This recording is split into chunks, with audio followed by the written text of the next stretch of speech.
అయ్యో! నేనెంత దౌర్భాగ్యుడను! ఇట్టి మరణమునకు లోనగు నా శరీరము నుండి నన్నెవడు విడిపించును? రోమీయులకు రాసిన పత్రిక 7:24.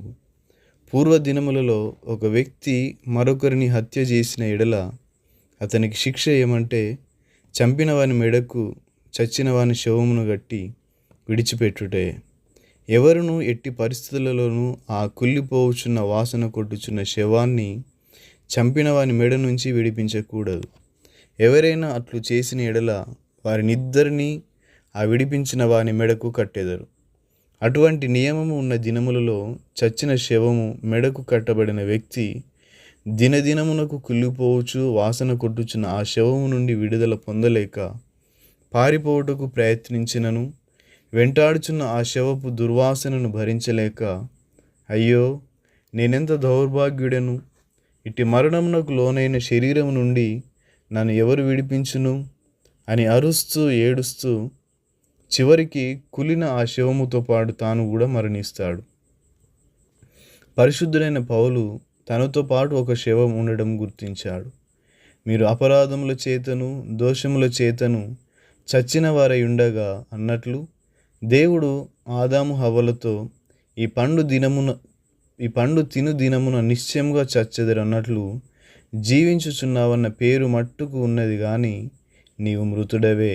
ప్రకటన గ్రంథము 3:1 అన్నట్లు మనము జీవించుచున్నాము కానీ చచ్చిన శవాన్ని పాపముతో కూలిపోయిన శరీరమును మోస్తూ ఈ పాపపు జీవితము నుండి విడుదల పొందలేక ప్రయాసపడుచున్నాం.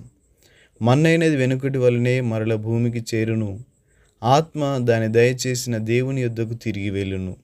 ప్రసంగి 12:7 అని బైబిల్ చెప్పుచున్నట్లు మనము ఆత్మను శరీరమును కలిగి ఉన్నాం.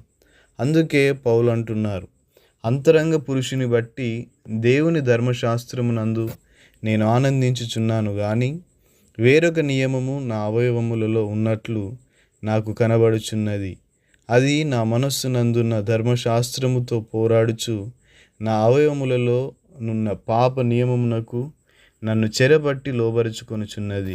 రోమీయులకు రాసిన పత్రిక 7:22-23. మన శరీరములో పాపము నివసించుచున్నది. ఆ పాపమును జయించుటకు పాపముతో మృతమైన మన శరీరమును విడిపించుటకు మానవులమైన మనకు శక్తి చాలదు. ఏ మానవుడు మరొక మానవుని విడిపించలేడు. ఒక నలుగురు స్నేహితులు ఒక లోతైన బురద ఊబిలో పడి దిగబడి పోవుచుండిరట. అయ్యో! మనం నశించిపోదుమే అని ముగ్గురు ఏడుస్తుండగా మరొకడు, ఏడవకండి, నేనున్నాను కదా, మిమ్మల్ని విడిపిస్తాను అన్నాడట.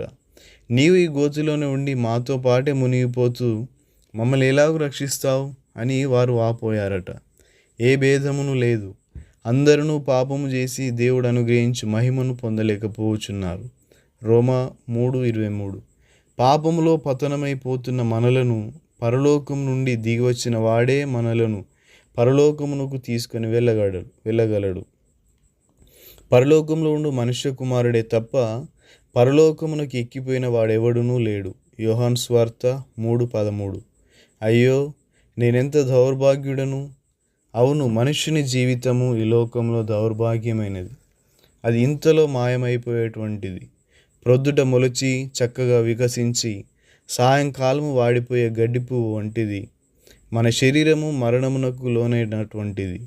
అందుకే మనుష్యుడు మరణ భయముతో కృంగిపోచున్నాడు.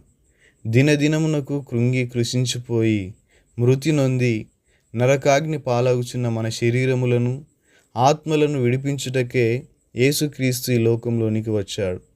మన శరీరంలో ఉన్న పాపాన్ని నివృత్తి చేయుటకే ఆయన శరీరధారిగా ఈ లోకంలోనికి వచ్చి మన దోష శిక్షను ఆయన శరీరంలో భరించాడు.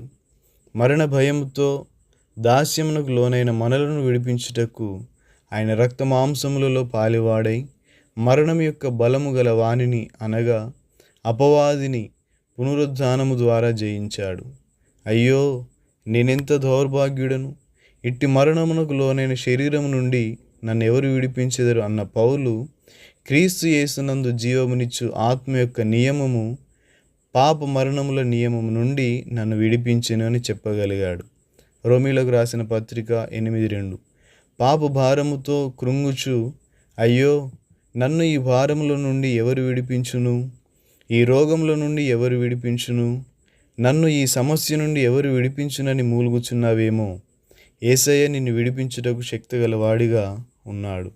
నీవు మోకాళ్ళపై పడి, అయ్యో నేనెంత దౌర్భాగ్యుడను, ప్రభువా నన్ను విడిపించు అని ప్రార్థిస్తే ఈనాడే నీవు ఆయన ఇచ్చు విడుదలను పొంది ఆనందిస్తావు. Thank you. God bless you.